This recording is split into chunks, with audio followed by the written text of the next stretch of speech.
Herc, 2020, a huge year for the U.S. women's national team as we look at the 28-player roster called in by Vlatko Andonovski for his first camp of this Olympic year. 22 of the 23 players on the World Cup winning team in this camp. Alex Morgan, the lone exclusion. She, of course, is pregnant. From this 28, we'll cut down to 20 for the CONCACAF Olympic qualifying tournament. That starts in late January. Now, one of the players on this list, Mallory Pugh, we assume that she will be with the team come the Olympics in Tokyo. Herc, that is, if the U.S. women's national team is at the Olympics in Tokyo. Recently, you had a chance to sit down with Mallory Pugh in the Heineken ESPN FC boot room, and the topic of an Olympic boycott came up. Here's what Pugh had to say.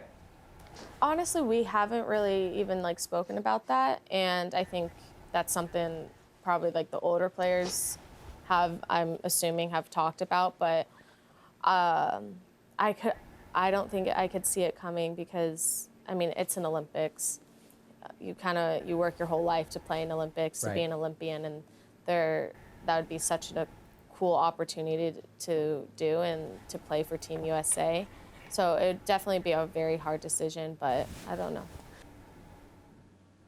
Herc is a former professional athlete. You know, pro athletes have a short shelf life. When you hear a player talk about missing what can only be described as a seminal event in their career, what's your reaction? Well, you could already see Mallory when she speaks about it. You can hear it in her voice how she doesn't want to miss this. It's a great opportunity for her. She doesn't see it happening. She's speaking for herself, but she also acknowledges that she doesn't really know too much about it, that it's the older players who are deciding this, which isn't uncommon when you look at professional soccer or team sports. The veteran players are the deciding factors, and they will transmit these ongoing negotiations to the rest of the players and to decide so forth. What concerns me is the level of, I would say, not knowing, because it's one thing to say, I don't know what we've decided, but it's another thing to say, I don't really know what's happening. I'd like to play in the Olympics because it's the Olympics. Who wouldn't want to? And as a former athlete, any moment like the Olympics, like a World Cup, it doesn't really matter when it comes to terms about money. You're talking about your legacy. You're talking about prestige. Nobody wants to miss that.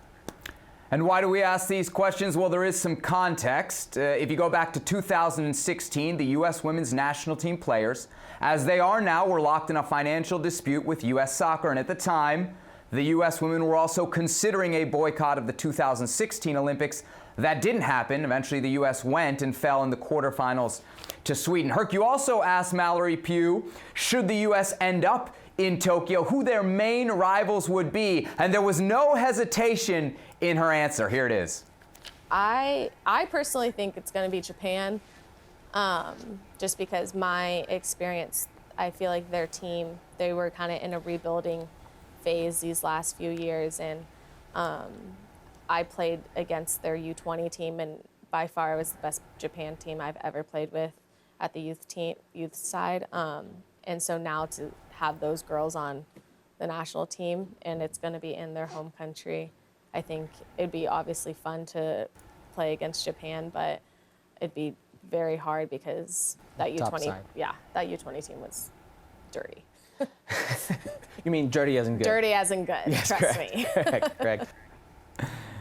Glad we cleared that up there. Dirty as in good. Obviously, Japan and the U.S. have a long history in finals, not just when it comes to the World Cup, but the Olympics as well. Herc, I want to show people the U.S.'s record in the Olympics because it is really and truly, outside of 2016, overwhelmingly dominant. Let's go back to the first time that women's football was actually an Olympic event, 1996.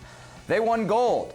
The U.S. did it again in 2004, 2008, 2012. There you see the two blips on the radar back in 2000, and then again, of course, in 2016. We add to this context the context that the U.S. does have a new manager in Vlatko Andonovski. It is no longer Jill Ellis who took this team to back-to-back World Cup titles. Given all that, but given the track record of success at the Olympics, what do you say is an acceptable performance for the U.S. women come Tokyo? It's got to be a medal. It has to be a medal. And we have to add a little bit of context. Doesn't matter the color of the medal. Yes. Well, let me tell you why. When you add that, no team that's won a World Cup has ever won the Olympics in the following year, or in the following, I should say, Olympic calendar. That's a big thing. You look at 2000, silver. You look at the last one, 5th place. They came off world championships, Sebi. So you have to add that caveat. History plays a theme in these type of things, and I would have to say it'd have to be a bronze or silver. If you don't win it, that's the only thing acceptable. You have to place. Wait a second, though. This is the team that we just watched last summer pretty much dominate everybody, even in the knockout phases of the World Cup. The standard for the U.S. women is clear. What did you just hear Mallory say? Who is the team that scares her the most? The host country. And when you are the host country, that's overwhelmingly just a leg up on everybody else. It doesn't really matter. And we're talking about the Olympics. We're talking about a tournament where no team that has won the World Cup has ever repeated and won. So I hold stock in history. I hold stock in things like that, and I hold stock in playing against a rival who's not only your biggest fear, but also happens to be the host country. Very well then. Okay, Herculez Gomez is cutting Vlatko Andonovski a little bit of slack in his first year. Herc, I thought another part of the interview that you did with Pugh. And he's a new coach.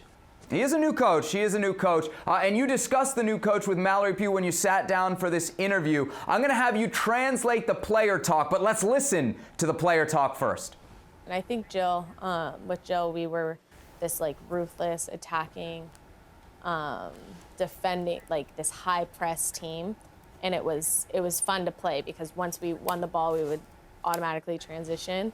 And then so far with Vlatko, it's more about like tactical, and there definitely was times where the tactical side was a big key and part of our game, but I think with Vlatko it's more like tactical and like kind of like free movement. We want our forwards scoring the goals. We want our midfielders connecting the ball. More progressions to build it. Yeah, and we want our defenders defending. All right, Herc, there's some cliches in there. There's some tactics that are above my head. What's she actually saying about Vlatko and his style? That he actually has tactics. That's what she's pretty much saying, and it's crazy when you think about it. But this is no disrespect to Jill Ellis, but it almost seems like she let the players get by on their individual talents, and collectively it was enough to overcome the opponents. Whereas with Vlatko, no, we're going to play a certain brand. We're going to have an identity. This is the way I want us to progress. This is the way I want us to do these things to get to the final third. Whereas with Jill Ellis, it's like you're better individually. Go out there, show them, and there's a little bit more hoorah than tactics behind it. Now, I don't want to disrespect Jill Ellis, but if you're talking just football terms, this language that Mallory Pugh is spewing to us is telling us that Vlatko right now tactically was ahead of Jill Ellis. Very well. Of course, the test for Vlatko will come very, very quickly. The U.S. women's national team straight into Olympic qualifying. That tournament begins later this month. January 28th, they'll open group play against Haiti, Panama, Costa Rica. But really, this tournament comes down to one date. There are 8 teams in it, and your 2 finalists go to the Olympics. So that semifinal is a win, and you're into Tokyo. Lose, and there will be no Olympics in 2020 for the U.S. women's national team. Well, thank you very much for watching ESPN on YouTube. For more sports highlights and analysis, be sure to download the ESPN app. And for live streaming, premium content, and let's not forget as well, ESPN FC 7 days a week. Subscribe to ESPN+.